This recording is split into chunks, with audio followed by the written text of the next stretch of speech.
चलो अपन ने कल कहाँ तक देख लिया था? ये क्वेश्चंस में आगे आपको करवा दूंगा, ओके, तो टेंशन मत लेना। वो सिंपल क्वेश्चन है सारे के सारे, असाइनमेंट में भी दे दूंगा मैं आपको इनको, है ना। ओके, तो ये चैप्टर इसी के साथ एंड होता है। और बाकी आप प्रैक्टिस प्रॉब्लम करना चाहते हो तो इससे कर सकते हो। This is the summary of this chapter. So आप डायरेक्टली इसको रिफर कर लेना for your exam point of view, so that you get the idea. Okay,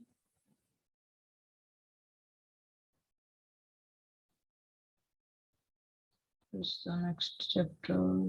Yeah,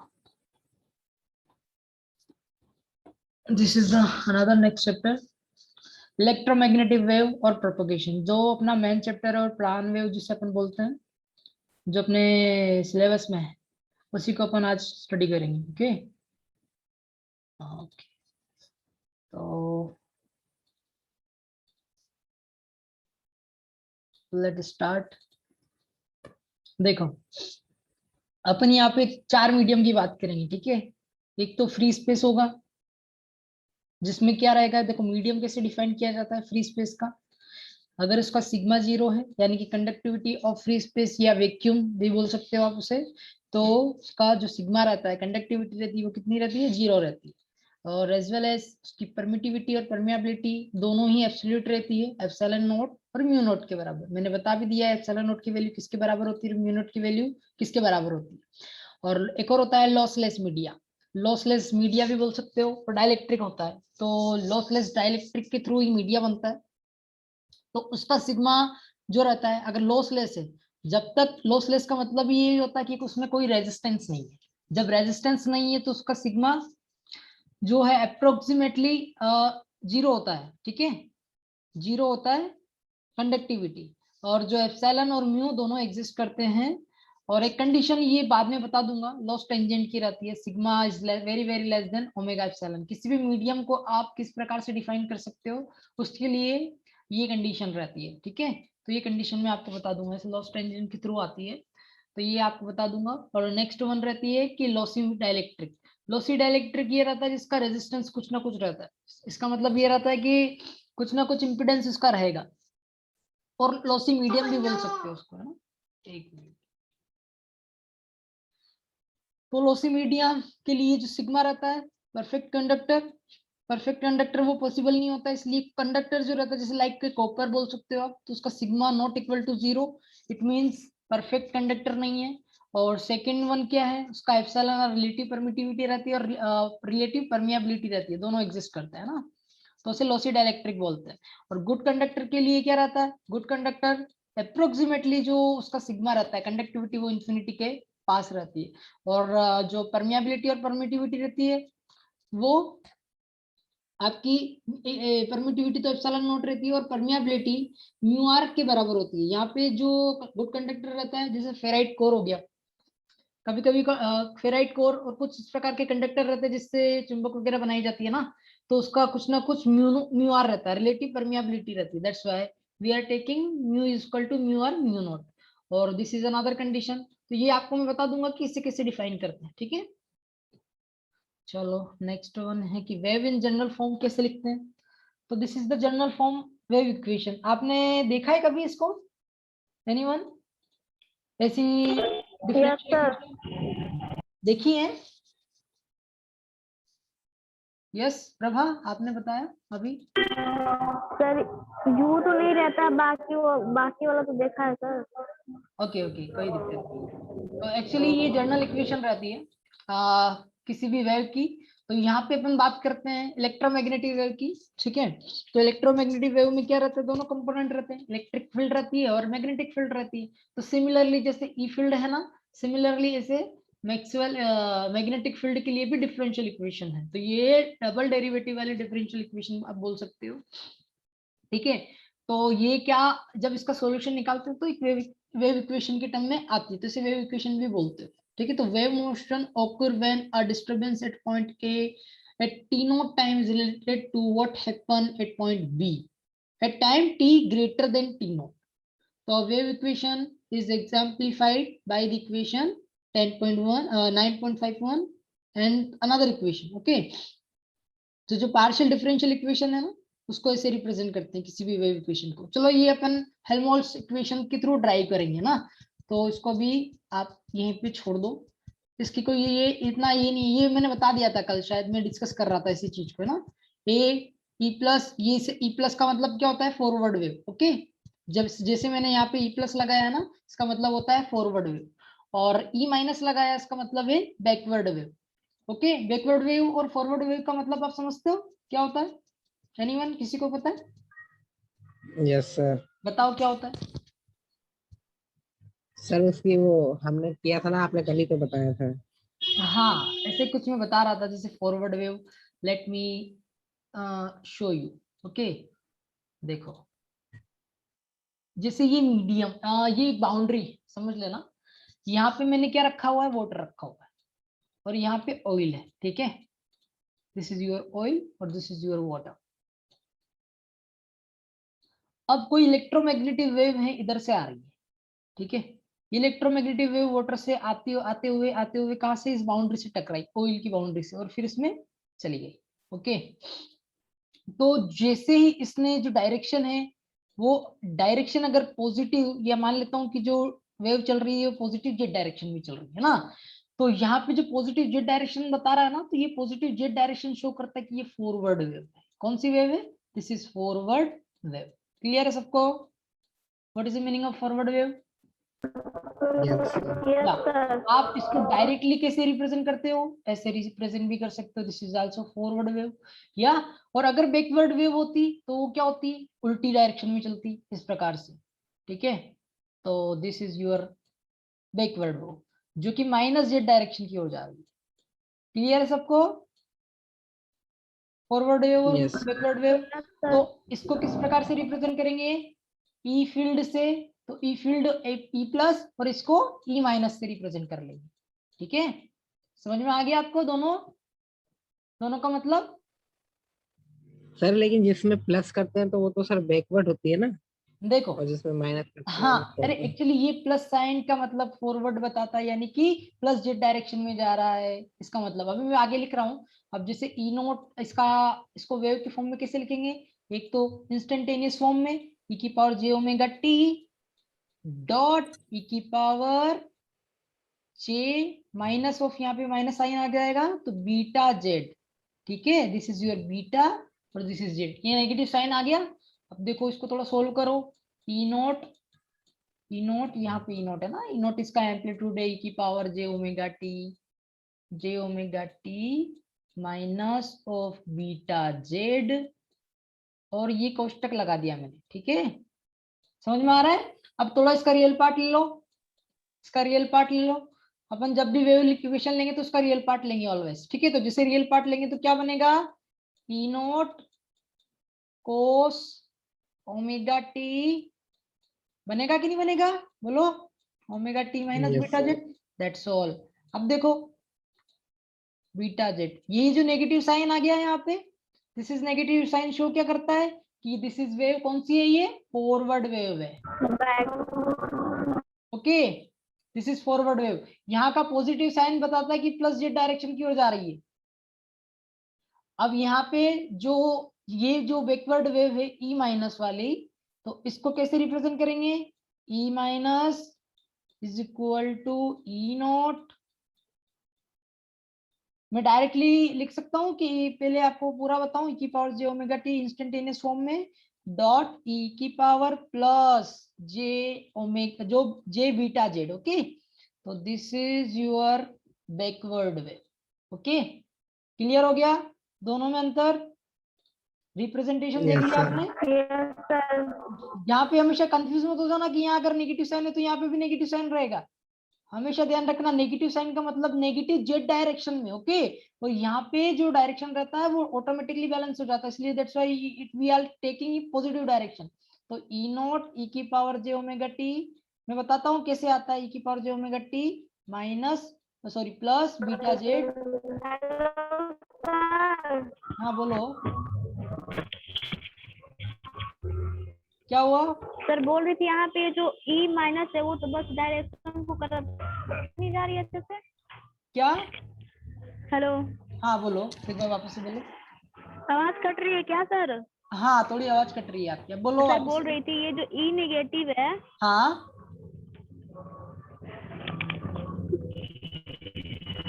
तो यहाँ पे कि बस ये बोल रहे हैं कि ये फॉरवर्ड में है, कैसे यहाँ पे फॉरवर्ड में, फिर यहाँ पे बोल रहे हो पॉजिटिव नहीं नहीं नहीं, डायरेक्शन ये है। फॉरवर्ड नहीं, ये बैकवर्ड वेव एक्चुअली। मैंने बताया ना ये डायरेक्शन कौन सी, नेगेटिव जेड डायरेक्शन की ओर जा रही है।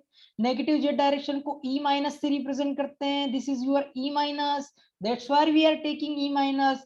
और इसको कैसे रिप्रेजेंट करते हैं फॉरवर्ड वेव को? सर ये नहीं बोल रही मैं हाँ सर, ये वाली चीज, ये वाली चीज, ये वाली। ये वाली, अच्छा ये चीज बता रहे हो आप? ओके ओके ठीक है ठीक है, एक मिनट रुको, है ना मैं बताता हूँ आपको। देखो जो E naught cos omega t minus beta z है ना, ये नेगेटिव साइन जो रहेगा, जब जब ये नेगेटिव साइन रहेगा उसे फॉरवर्ड वेव बोलेंगे, है ना। और जैसे ही यहाँ पे पॉजिटिव साइन आता है, अब इसका रियल पार्ट ले लो एक मिनट के लिए, रियल पार्ट ले लो इसका। इसको सोल्व करने पे जैसे यूलर आइडेंटिटी लगाएंगे और इसका रियल पार्ट लेंगे तो क्या बनेगा, E naught cos omega t plus beta z. Okay, this is your beta z. तो दिस इज, यहाँ पे देखो कौन सा साइन आया है, ये पॉजिटिव साइन। तो this positive sign represent backward wave. Backward. Okay, backward wave. तो बीसीडी भी बोल सकते हो आप इसको, बैकवर्ड वेव, और इसको बोलेंगे फॉरवर्ड वेव। तो दोनों में अंतर आपको क्लियर होना चाहिए ना। सेम चीज यहाँ पे भी रिप्रेजेंट की है, देखो ढंग से इसको, ये देखो इसको, इस इक्वेशन को देखो, दोनों दोनों इक्वेशन को, दिख रही है आपको Prabha, Nidhi? Yes sir. E plus क्या लिखा हुआ है, ये फॉरवर्ड वेव को रिप्रेजेंट करती है, साइन कौन सा है, नेगेटिव, दिख गया आपको। और यहाँ पे देखो ई माइनस, इसका साइन कौन सा है, पॉजिटिव, क्लियर है, बोलो। Yes, sir. अब इसको फर्दर हाँ इन दोनों को फर्दर सोल्व करते हैं तो कोस ओमेगा टी और साइन कोस ओमेगा टी आ जाता है, जो मैंने यहाँ पे बताया आपको, कोस omega t plus beta Z, कोस omega t minus beta z. Okay, तो ये आपको ध्यान रखना है कि किसे फॉरवर्ड वेव बोलते हैं, किसको बैकवर्ड वेव बोलते हैं। दिस इज ई प्लस और ई माइनस जस्ट रिप्रेजेंटेशन, तो कंफ्यूज नहीं होना है इसमें ना, मेन साइन यहाँ का है। ओके, ये अगर नेगेटिव है इसका मतलब ये कौन सी वेव है, फॉरवर्ड है, और ये अगर पॉजिटिव है तो इसका मतलब बैकवर्ड है। अब देखो मैं सुपरपोजिशन थ्योरम का यूज करता हूँ, सुपरपोजिशन थ्योरम सबने सुनी है ना, बोलो। Yes, sir. 12th में आपने पढ़ा होगा, Yes, sir. व्यतिकरण नाम का एक चैप्टर होता था, व्यतिकरण। Yes, sir. यस, तो सुपरपोजिशन क्या होता है कि जो टोटल इलेक्ट्रिक फील्ड, अगर एक अपनों ने कोई मीडियम बनाया, ठीक है, जैसे One ये, direction. हाँ एक मीडियम बनाया मैंने, उस मीडियम में कोई वेव इस प्रकार से जा रही थी, ठीक है, ये एक मीडियम फर्स्ट है और ये सेकंड मीडियम है, ठीक है। तो क्या हुआ कि वेव जैसे जा रही थी ना, तो वो टकरा के क्या हुआ, टकरा के वापस से ही आ गई, इसी डायरेक्शन में वापस आ गई, ठीक है। दिख गया, दो वेव एक साथ ओवरलैप हो गई है, बोलो। Yes sir. Yes, sir. एक तो कौन सी थी, फॉरवर्ड वेव, ठीक है, फॉरवर्ड वेव जो कि प्लस जेड डायरेक्शन में जा रही थी, और अब जैसे इसके बाद टकराई ना ही है तो रिफ्लेक्टेड हुई, रिफ्लेक्ट होकर इधर वाले इस डायरेक्शन में आने लग गई, जो कि कौन सी डायरेक्शन थी, नेगेटिव डायरेक्शन थी। तो यहाँ पे दो वेव है, एक तो ये है और दूसरी कौन सी है, बैकवर्ड वेव, बीसीडी। दिख गया आपको, बोलो। Yes, sir. तो यस सर। अब जो इस फर्स्ट मीडियम, ये जो पहला मीडियम है ना, इस पहले मीडियम में जो टोटल इलेक्ट्रिक फील्ड, ये टोटल फील्ड जो होगी ना, वो कैसे रिप्रेजेंट करते हैं, ई से, और इसको कैसे बताते हैं, ई प्लस और ई माइनस। क्लियर है सबको? Yes, sir. तो दोनों का एडिशन हो जाएगा। अब इससे जो ये जो वेव जनरेट होती है ना यहाँ पे, डबल वेव, इसको क्या बोलते हैं, स्टैंडिंग वेव। क्या बोलते हैं इसको, standing wave, standing wave. Clear हो गया, स्टैंडिंग वेव। तो ये बहुत इंपॉर्टेंट चैप्टर है, एक्चुअली ये भी इंपॉर्टेंट टॉपिक है स्टैंडिंग वेव का, तो अपन इसको भी डिस्कस करेंगे बाद में। ओके, तो मैंने सिर्फ मोटा मोटा आइडिया दे रहा हूँ कि क्या क्या अपन को कवर करना है, ठीक है। तो ये आपको याद रखना है कि पॉजिटिव फॉरवर्ड किसे किसे बोलते हैं, बैकवर्ड किसे बोलते हैं, है ना। तो अब ये सारी चीजें अपन ड्राइव कर ले। देखो इन्होंने भी बोला है ई प्लस और ई माइनस को जैसे इन्होंने ऐड कर दिया तो यहाँ पे क्या हुई, अब देखो where E plus means positive jet travel और E minus means negative jet travel. समझ में आ गया? Yes sir. यस। और कॉम्बिनेशन ऑफ ई प्लस और E minus lead to E, यानी कि total field single medium which is known as a standing wave. Okay, तो ये आपको याद रखना है स्टैंडिंग वेव। और यहाँ पे ए और बी क्या है, नथिंग बस द कोफिशिएंट बोल सकते हो आप इसको, है ना, constant coefficient which we need to find out. Okay, तो यहाँ पे where a b are a real constant, यहाँ पे हमेशा ध्यान रखना इमेजिनरी और रियल पार्ट का बहुत महत्व है। ठीक है, अगर ए बी अगर रियल पार्ट है इसका मतलब क्या है, केवल ए जो बी रहेगा कुछ नंबर्स रहेंगे जो कि रियल नंबर रहेंगे। अगर इमेजिनरी नंबर बोल देता तो क्या होता, फेस में चेंजेस आ जाते हैं। बताऊं कैसे? देखो ए बराबर समथिंग ई की पावर जेड 5 हो जाता, तो ये दोनों एडिशनल में आ जाते हैं, और समथिंग जो omega t minus beta Z था उसमें कुछ फेस चेंज हो जाता, मतलब 5 भी इंक्लूड हो जाता। तो हमेशा ध्यान रखना है यहाँ पे कि जो आप जो कोफिशिएंट ले रहे हो ना ए और बी, वो मस्ट बी रियल होने चाहिए, है ना, क्योंकि आपका जो वेव है ना वो बनी रहे। और इतना लेट कौन आ रहा है प्रद्युम्न? ओके, तो ये आपको याद रखना है। Now for the moment let us consider the solution, taking the imaginary part of the solution we have E बराबर sine omega t minus beta z. देखो उन्होंने कौन सा पार्ट लिया है इसका, इस इक्वेशन का, इस वाली इक्वेशन का इमेजिनरी पार्ट। दिख गया ना आपको इमेजिनरी पार्ट का मतलब? बोलो yes sir. This is understandable, और कि अब मैं बताऊं थोड़ा एलेबोरेट करूं, जल्दी बताओ, किसी को डाउट है क्या? नहीं है? आगे बढ़े? Yes sir. ओके ओके, ठीक। तो this is a sine wave chosen for simplicity, a cosine wave would have resulted had be taken in the real part. Okay, तो अपन रियल पार्ट ही अपन इसका एज्यूम करेंगे for throughout this chapter. तो note the following characteristic of the wave equation, it is time harmonic. कौन सा बोला मैंने? Time harmonic. टाइम हार्मोनिक का मतलब कि it is must be function of omega t as well as z. Z का होता है स्पेशल कोऑर्डिनेट, स्पेशल कोऑर्डिनेट समझते हो ना आप, एक्स वाई जेड का फंक्शन। यहाँ पे जो इलेक्ट्रोमैग्नेटिक वेव है ना उसको अभी देखो यहाँ पे कौन कौन सा फंक्शन है, टी टाइम और जेड डिस्टेंस का है ना। तो आप इसको कैसे रिप्रेजेंट करते हो किसी भी वेव को, अगर वो केवल एक तो टाइम का फंक्शन है और जेड का, या तो एक्स वाई जेड से रिप्रेजेंट करते हो, this is the wool wave. Okay, अब देखो यहाँ पे जो अपनों ने जो फंक्शन ड्राइव किया वो केवल टी और जेड में आया, that's why we are only taking the two dimension. First one is your so called z comma t, so this is your electric field which is time harmonic। Similarly upon h को भी निकलते हैं और h भी इसी term में आता है z comma t में। मैं केवल एक ही फील्ड को बताऊंगा तो आप समझ जाना कि दूसरा भी ऑटोमेटिकली साथ में चल रहा है ना। बोलो डाउट तो नहीं है ना इसमें? मैग्नेटिक फील्ड में तो ये दो No, फील्ड sir. कंपोनेंट है एक्चुअली, एक तो मैग्नेट इलेक्ट्रिक फील्ड कंपोनेंट, दूसरा मैग्नेटिक फील्ड कंपोनेंट। तो जो फंक्शन होगा electric field component z comma t का, सिमिलरली वो भी फंक्शन होगा, है ना। तो ये आपको याद रखना है, बस डायरेक्शन का चेंज रहेगा, इतना सा ख्याल रखना है। ये इलेक्ट्रिक फील्ड का डायरेक्शन अगर एक्स डायरेक्शन में है तो मैग्नेटिक फील्ड का direction must be y direction. Okay, so that the propagation of the direction क्या करेंगे अपन, क्रॉस प्रोडक्ट कर लेंगे इन दोनों का। तो एक्स क्रॉस वाई जब करते हैं के यूनिट वेक्टर का तो क्या होता है, जल्दी बताओ? A cap Z। एक कैप जेड, तो यहाँ पे मैं डायरेक्टली जेड कैप लिख रहा हूँ, है ना। तो जो ये जेड कैप क्या होता है, डायरेक्शन ऑफ प्रोपोगेशन होता है, this is the propagation of the direction. ठीक है, मैं आगे और एलोबरेट करके बता दूंगा आपको, तो ये आपको याद रखना है ना। सिमिलरली अब सर ये अगर y क्रॉस x होता तो माइनस में आ जाता। क्या बोल रहा है, क्या क्या?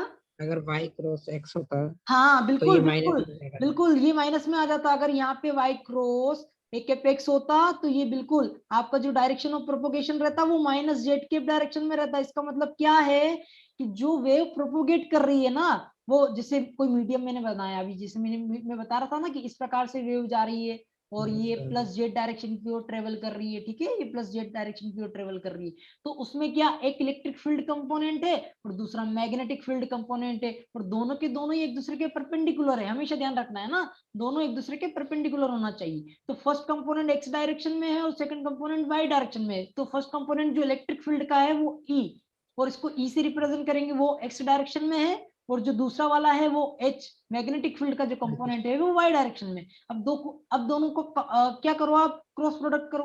देखो क्रॉस प्रोडक्ट करते क्या आता है, जेड कंपोनेंट। इसका मतलब क्या, ये जो डायरेक्शन रहती है ना, ये direction, this is the propagation of the direction. Clear हो गया? नाउ अब दूसरा केस अपन डिस्कस कर लेते, जो आप बोल रहे हो कि वाई क्रॉस एक्स अगर होता, तो वाई क्रॉस एक्स में क्या रहता है कि अगर जो फील्ड है, जो फील्ड आपकी जा रही है, जो अपने बैकवर्ड वेव डिस्कस की थी, ठीक है, याद आ रहा है आपको कुछ? तो बैकवर्ड वेव डिस्कस की थी, तो उसमें क्या होता है, रिफ्लेक्ट हो जाएगी। यस यस, ई रिफ्लेक्ट हो जाएगा। तो ई जो है वो किस जगह चला जाएगा, वाई में घुस जाएगा, और जो ई एच है वो एक्स में हो जाएगा। तो दिस इज, और जो वेव का जो डायरेक्शन आएगा वो कौन सा डायरेक्शन आ रहा है, minus z direction. So that's why we are taking minus z direction. और इसी प्रकार अपन डायरेक्शन भी लेते हैं। तो दिस इज शो द, जो ये आपको तीर दिख रहा है ना, ये शो करता है डायरेक्शन, ठीक है, वो प्रोपोगेशन। तो इस प्रकार से ये इलेक्ट्रिक, ये आपकी मैग्नेटिक फील्ड हो जाएगी, और this is your electric field. So again it is 90 degree, so that we can say that both field are component perpendicular to each other. Okay, तो ये अपन नेक्स्ट लाइन में पढ़ लेंगे अपन, है ना। Okay, the amplitude of the wave A has the same unit as E. Okay, तो ये जो A दिख रहा है ना आपको, दिस इज E नोट के बराबर आप कह सकते हो। तो जो इनकी, जो इसकी यूनिट रहेगी ना, वही E की भी यूनिट रहेगी। हमेशा ध्यान रखना, साइन कोसाइन इनके फंक्शन की यूनिट नहीं होती, पता है ना आपको। Yes sir. मैंने अगर बोल दिया, क्या बोला आज, क्या बात है, बहुत धीरे धीरे आ रहे हैं सब, एक मिनट है ना।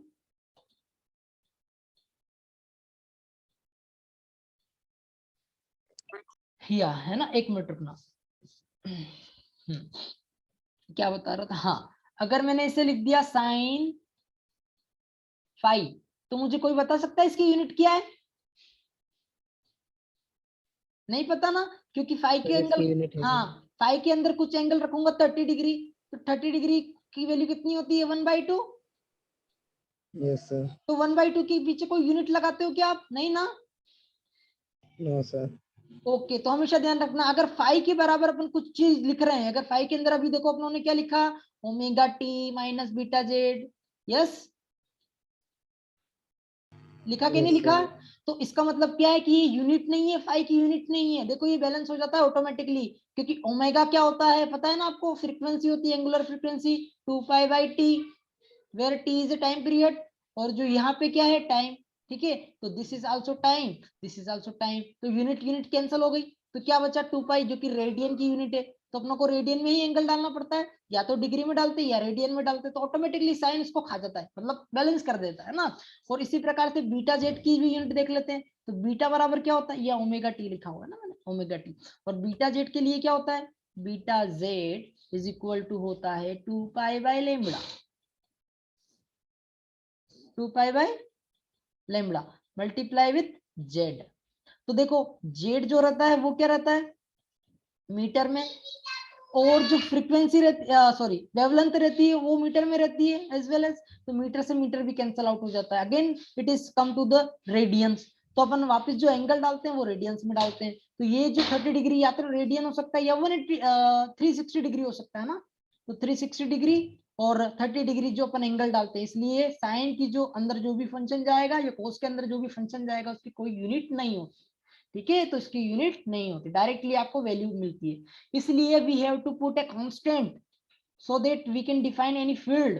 ओके, तो अब जैसे मैंने यहाँ पे थोड़ा सा इसको मैं छोटा कर लेता हूँ, इसलिए अपन क्या करते हैं, यहाँ पे ई को उन्होंने यहाँ पे मेंशन किया, ई नोट को मेंशन किया, उसके बाद मैंने कुछ भी फंक्शन लगा दिया, sine omega t minus phi z, okay, मतलब बीटा जेड जो भी है, ठीक है। तो ये जो बीटा जेड है ना, इसकी तो कोई यूनिट नहीं है, माने ये तो यूनिटलेस है, पर अपनों को पता है इलेक्ट्रिक फील्ड की यूनिट होती है, ओके, इलेक्ट्रिक फील्ड की यूनिट होती है, वो क्या रहती है, volt per metre. That's why we have to take in E naught, so that E again volt per metre, तो so that unit both unit are balance. Okay, समझ में आ गया? तो इसका मतलब यही है, इस पॉइंट का मतलब the amplitude of the wave A has the same unit as E. समझ में आ गया? एक मिनट है Yes, ना, sir. एक मिनट रुकना।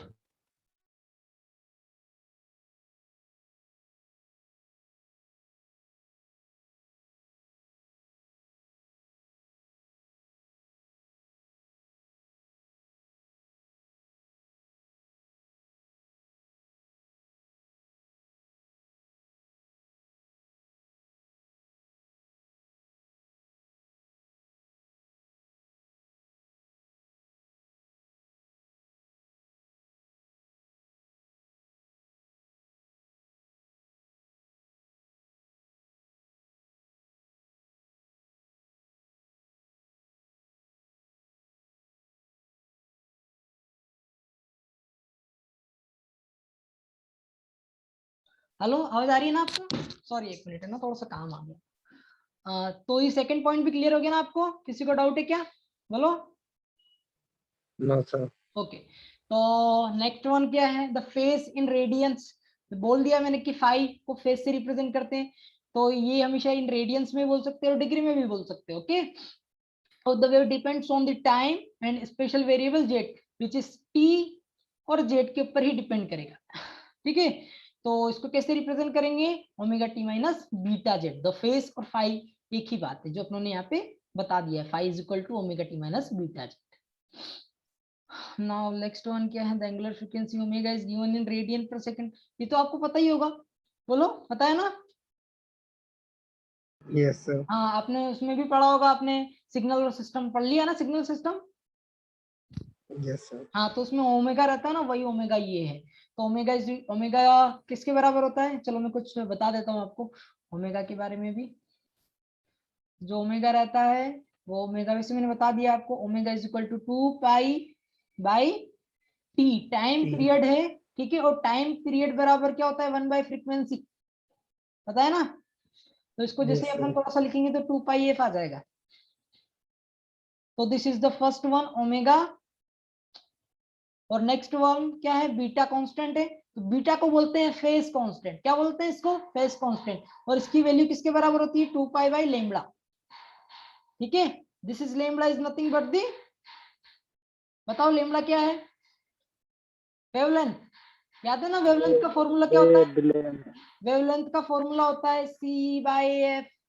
ये अपने सबने पढ़ा होगा, where c is the velocity of light और frequency. Yes, sir. Lambda. Similarly lambda equal to v naught by f भी बोल सकते हो, जहां पे जो वेलोसिटी इन मीडियम, ठीक है, और डिवाइड बाय एफ। ओके, तो फ्रीक्वेंसी है ये, this is your frequency. So again we have to put, तो क्या हो जाएगा? 2 पाई मल्टीप्लीकेशन विद लैम्बडा की जगह कितना हो जाएगा? F by v. ठीक है, तो दिस इज योर बीटा। या दोनों फॉर्मूला आपको याद होना चाहिए, एनी हाउ एनी केस। ठीक है, अब तो कोई डाउट नहीं रह गया ना इन दोनों में? No, sir. या अच्छा, फ्रीक्वेंसी का कोई डेफिनेशन पता है कि फ्रीक्वेंसी किसे कहते हैं? बताओ फ्रीक्वेंसी किसे कहते हैं? ये एफ जो है ना, इस फ्रीक्वेंसी को बोलते हैं। तो फ्रीक्वेंसी किसे कहते हैं? जल्दी बताओ, कौन बताएगा? हाँ, Sir, definition याद नहीं है. हाँ, टाइम बताओ पर सेकेंड। किसी को भी पता नहीं है डेफिनेशन फ्रीक्वेंसी की? टाइम चेंज पर सेकेंड। हाँ, नंबर ऑफ साइकिल पर सेकेंड, याद आ गया? This is frequency, yes sir. Number of cycle पर सेकेंड। ठीक है, अब देखो नंबर ऑफ साइकिल को मैं अगर n से रिप्रेजेंट करूं और t को अगर टाइम से रिप्रेजेंट करूं, तो यहाँ पे देखो f बराबर क्या हो गया? nt। हमेशा ध्यान रखना फॉर्मूला ये होता है, लेकिन यहाँ पे जो अपन यूज कर रहे हैं ना, t बराबर 1/f, तो यहाँ पे n की वैल्यू कितनी रखी है अपनों ने? 1 रखी। इसका मतलब क्या है? केवल सिंगल साइकिल। ओके, इन इस दिस टाइम पीरियड। अब मैं थोड़ा सा और इसको एलोबरेट करके बता देता हूँ आपको, है ना, कि इसका मतलब क्या होता है। जैसे कंसीडर करो ये साइनोसॉइडल वेव है, तो इसकी फ्रीक्वेंसी आपको पता है ना कि फ्रीक्वेंसी कैसे दी जाती है? This is your sinusoidal wave, जिसका टाइम पीरियड, हाँ, जिसका टाइम पीरियड कितना है? यहाँ से लेके यहाँ तक t बराबर 2 पाई। 2 पाई, यस सबको पता है t बराबर 2 पाई है ना। तो अब मुझे बताओ यहां से लेके कंप्लीट साइकिल यहां तक हो गई, तो n बराबर कितना हो गया 1, 2 पाई सर हो गया। ठीक है। अब इसकी फ्रीक्वेंसी कितनी हो जाएगी 1/2 पाई, 1/t। 1/2। ओके। Yes sir. अब देखो मैं एक और फ्रीक्वेंसी, एक और साइनोसॉइडल वेव लिख रहा हूँ, ठीक है, ध्यान से देखना उसको। यहाँ पे मैंने एक और साइनोसॉइडल वेव लिखी है ना इस प्रकार की,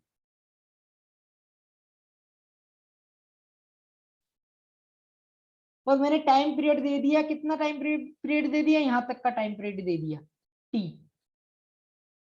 अब बताओ मुझे कि यहाँ पे टाइम पीरियड जो भी वैल्यू होगी मुझे पता नहीं है अभी कितनी है, मान भी लेते हैं तो कितनी होगी, ये हो गया आपका 2 पाई, और ये हो गया 4 पाई, ये हो गया 6 पाई, ठीक है। तो यहाँ पे मैं लेता हूँ यहाँ तक 6 पाई, तो t बराबर कितना हो गया 6 पाई। समझ में आ रहा है ना आपको, यस और नो, किसी को डाउट है क्या, अरे बोलो, t बराबर 6 पाई में किसी को डाउट है क्या, हेलो।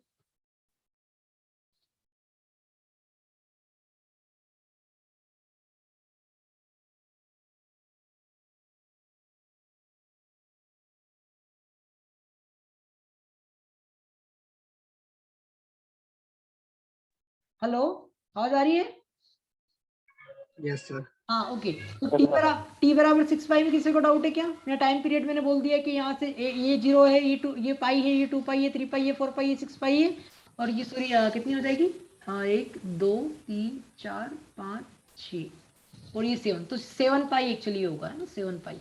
हाँ अब बताओ मुझे टी बराबर 7 पाई में किसी को डाउट है क्या, कैसे आया। No sir. तो मैंने यहाँ से लेके यहाँ तक इसका टाइम पीरियड ले लिया है ना।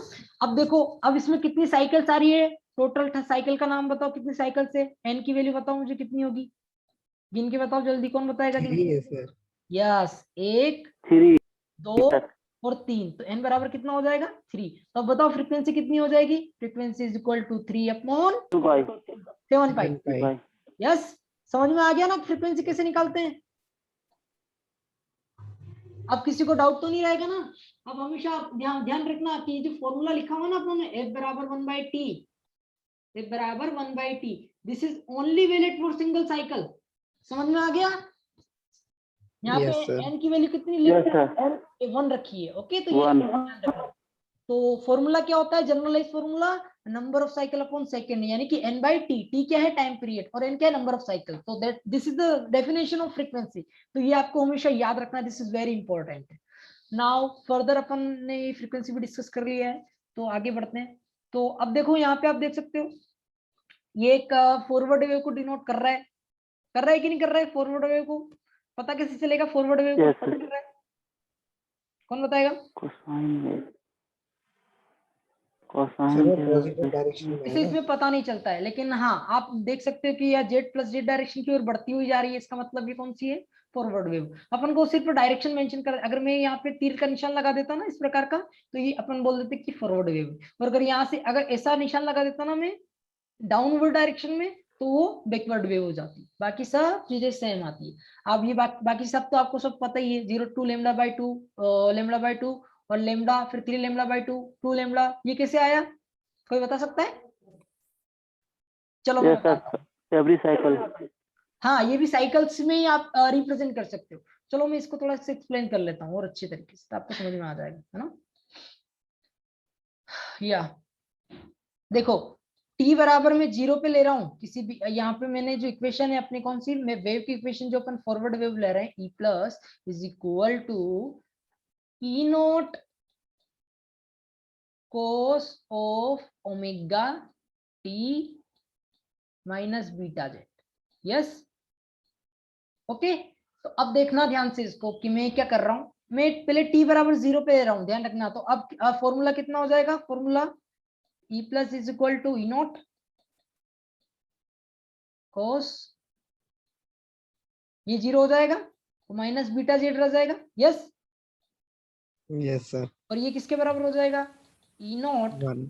कोस बीटा जेड की। हाँ 1 नहीं, कोस बीटा जेड चल रहा है अभी पिक्चर में, दिख गया। अच्छा सर। या अब देखो, अब आपको क्या करना है, इसको प्लॉट करना है। कैसे करोगे प्लॉट, अपनों को पता है कि ये फंक्शन है, कोस का फंक्शन है, तो अपन पहले तो कोस फंक्शन प्लॉट कर लेते हैं कि ये इस प्रकार से रहेगा, ठीक है। दिस इज, अब यहाँ पे मुझे बताओ कि बीटा जेड कब कब जीरो होगा, ये टर्म कब कब जीरो होगी, जब beta z is equal to pi by two, 2n+1 pi by two हो जाएगा, 2n+1 पाई बाई टू हो जाएगा। यस, अब देखो n बराबर 0 डालो तो पाई बाई टू हो जाएगा। पाई बाई टू की वैल्यू कितनी होती है, 0। Yes sir 0। हाँ, अब मैं यहाँ पे पूरी वैल्यू डाल रहा हूँ ना, तो ध्यान से देखना, 2 pi by lambda, 2 pi by, एक मिनट में इसको थोड़ा छोटा कर लेता, लगता है कि मैक्सिमम मैंने कर ही लिया है। हो गया हो गया हो गया, 2 पाई बाई, ये हो जाएगा z, this is your z बराबर 2n+1 pi by to, okay, this is your pi by to. ये 2n+1 पाई बाई टू का मतलब समझ में आ रहा है कैसे लिखा, ट्रिग्नोमेट्री से, आपने ट्रिग्नोमेट्री पढ़ी होगी मुझे लगता है जहां तक 12th में, तो वहां से आता है कि बीटा जेड को अपन ऐसे 2n+1 पाई बाई टू लिख सकते हैं, तो ये आपको पता होना चाहिए, दिस इज वेरी बेसिक। तो दिस इज, अब यहाँ से क्या क्या कट रहा है, पाई से पाई कट रहा है, तो पाई से पाई कट गया, तो क्या बचा रह गया है यहाँ पे, z बराबर, z is equal to 2n+1, ये कितना हो जाएगा लेमड़ा, ऊपर लेमड़ा का मल्टीप्लीकेशन कर दिया मैंने, और डिवाइड बाय 4 हो जाएगा। हो गया, समझ में आ गया, बोलो। Yes sir. अब n बराबर 0 रखो, n बराबर कितना रखा, 0 रखा, तो कितना हो जाएगा n बराबर 0, लेमड़ा लेमडा बाय बाई 4, 4। तो दिस फर्स्ट वन कौन सा आएगा, लेमड़ा बाय 4 पे आ जाएगा। यहाँ पे आप एक्चुअली इन्होंने लेमड़ा बाय 2 रखा हुआ है, लेट मी सी, कहीं मिस्टेक कर ली अपनों ने शायद, lambda bye 2 cos sin is given to be pi by 2। Okay, इसको मैं थोड़ा बाद में एक्सप्लेन कर दूंगा आपको, है ना, एक मिनट रुक जाओ, मैं डायरेक्टली सिंपली वे में आपको बता देता हूँ कि कैसे आपको निकालना है ना। तो यहाँ पे डायरेक्टली आपको क्या करना है, cos बीटा जेड दिया है ना, cos बीटा जेड, तो बीटा में कुछ नहीं करना है आपको, बीटा बराबर 2 पाई बाई लेमड़ा तो है ही सही अपने पास, ठीक है। एक मिनट रुको, पता नहीं क्यों अटक रहा है इतना, इसको थोड़ा सा क्लियर कर लेना दो मुझे, या अब देखना थोड़ा सा, ये